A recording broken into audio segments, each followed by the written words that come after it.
Hello, dear friends. Today I have something so important to talk to you about. If you read Monday's post, you know that I've had an experience lately that has opened up an idea, which when you hear it, you'll think, well, that isn't a new idea. But you know how sometimes a thing that you've heard before can settle in on you in a deeper level? Well, that's what's been going on with me on this subject. I was at a coaching call for a group that I'm in, and I listened to a coach a woman who was really struggling with being seen. And for her, there was this deep sense of unworthiness underneath that was she would rather be unseen than seen and judged unworthy. And that really touched me deeply. I've certainly struggled with those issues in my life, and I'm sure that you have too. It's very hard to be a human being and feel good enough. We're fallible. We all know that. We all make mistakes. And if our worthiness depends on what we do, we're in trouble. And for most of us, most of the time, that is what it depends on, what we do. Is it good enough? Is it valuable? Is it appreciated? Can we fit in? Are we going to be accepted? And this is a very dangerous system. You want to call it a system, the worthiness system of doing is very dangerous to carry into this part of our lives.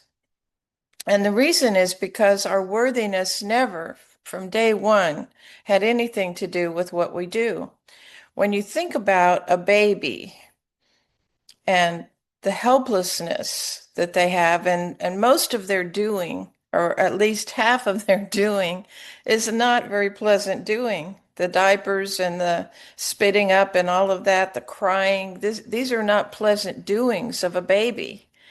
But almost all babies, certainly the fortunate ones, are cared for no matter what they do.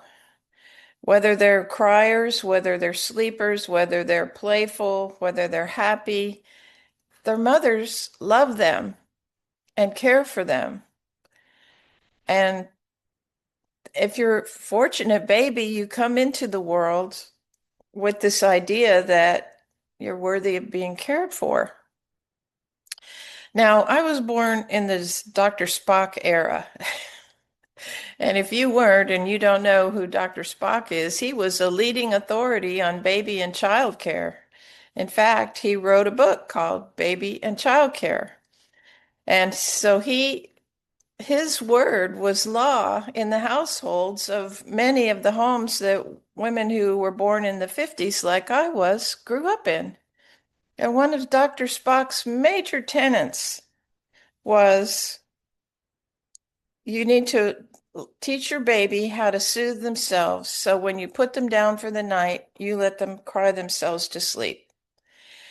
And so many of us were raised with crying ourselves to sleep, and it didn't matter what our needs were. I know that it's valuable to a child to learn how to self-soothe, but to have valid needs go unmet gives a wrong message to an infant. And so many of us in my generation grew up with the idea that my needs don't matter because we learned it before there was ever any language. Crying didn't matter. You could cry and nobody came. So this has been programmed into our nervous systems and it's created real problems for women and men too. I mean, male babies cry themselves to sleep as much as female babies. But we grew up into a culture, especially women of the 50s, that our main role was to be caretakers. And I was that. I was a homemaker until my daughter was 13 years old. And I have to say that there is a certain thanklessness to that job. The fulfillment that you get from it comes from within, if you find some, because children are notoriously ungrateful for all that you do. They have no comprehension of the drudgery of maintaining a home and taking care of children. There's a lot about it that is repetitive and unfulfilling. If you're fortunate, you have a husband that appreciates you and appreciates what you do, not only for him, but for your children. And so there may be some feedback that comes to you, appreciation, gratitude, and such that way. And then, if you're like me, when my daughter was 13, I had gone back to school. I got my master's degree in social work, and I started in serving the community through social work jobs. And now we're talking about thanklessness on a massive scale because, for example, the job that I had, there was no thank you for it. I was in the middle of, I was taking care of a healthcare community, a community of people that were disadvantaged, and there was fighting on all sides about the budget, about the quality of care, about how much time would be allotted to a patient, and so everybody on all sides was typically not happy because amazing unfortunate compromises were being made. There was not a budget to provide the level of care that would be satisfactory to the patient. And because the patients were unhappy, the doctors were unhappy. And because the doctors were unhappy, the administration was unhappy. Everybody was unhappy. And yet we all did the best that we could, but there was very little about it that contained any sort of appreciation or thank you. So it's very easy to get to the third act of life feeling like you don't matter.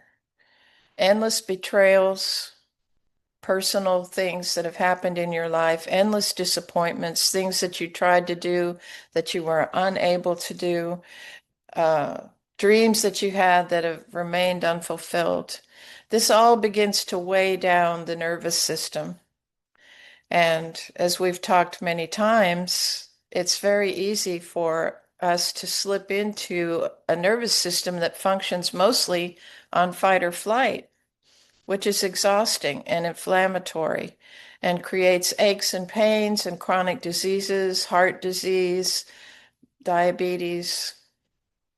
And so to get to the third act of life and to be able to anticipate your third act, the years ahead of you, as joy-filled and to be radiant alive, requires a major shift in the way that we think about ourselves and our lives.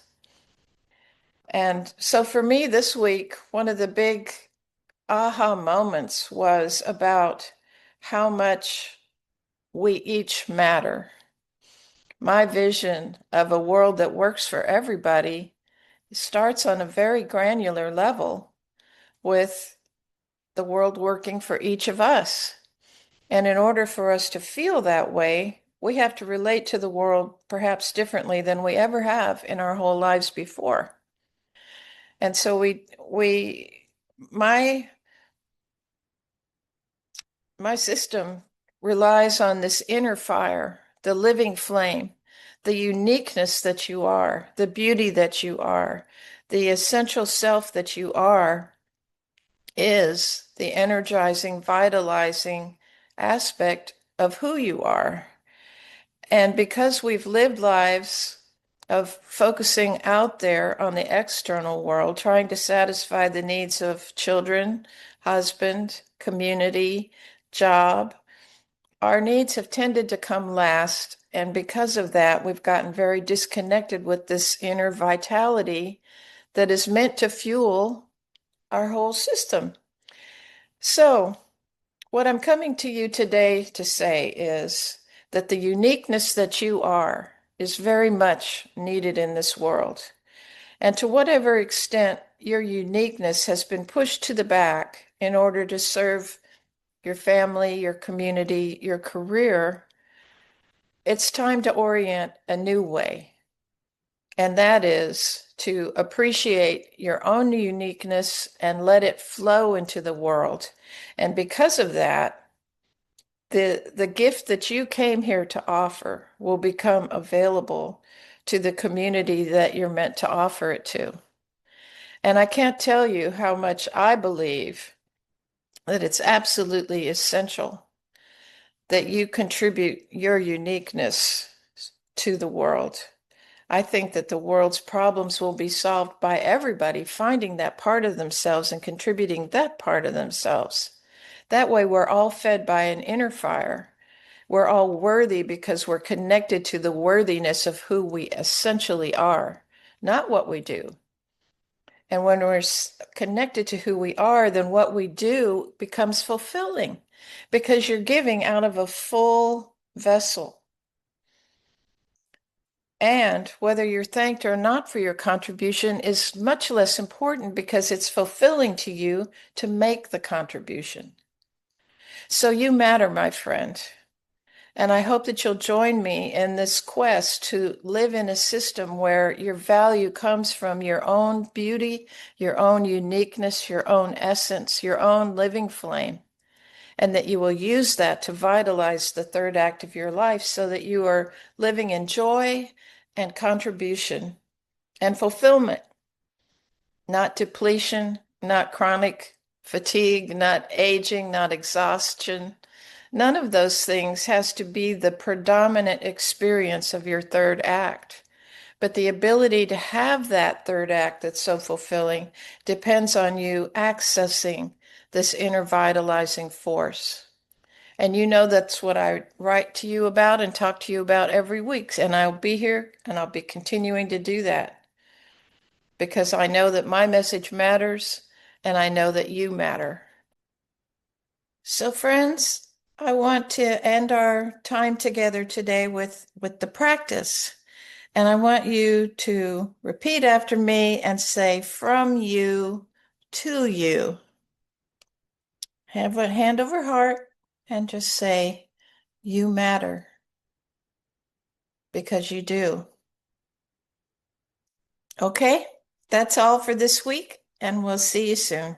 Much love and tender hugs. Bye for now.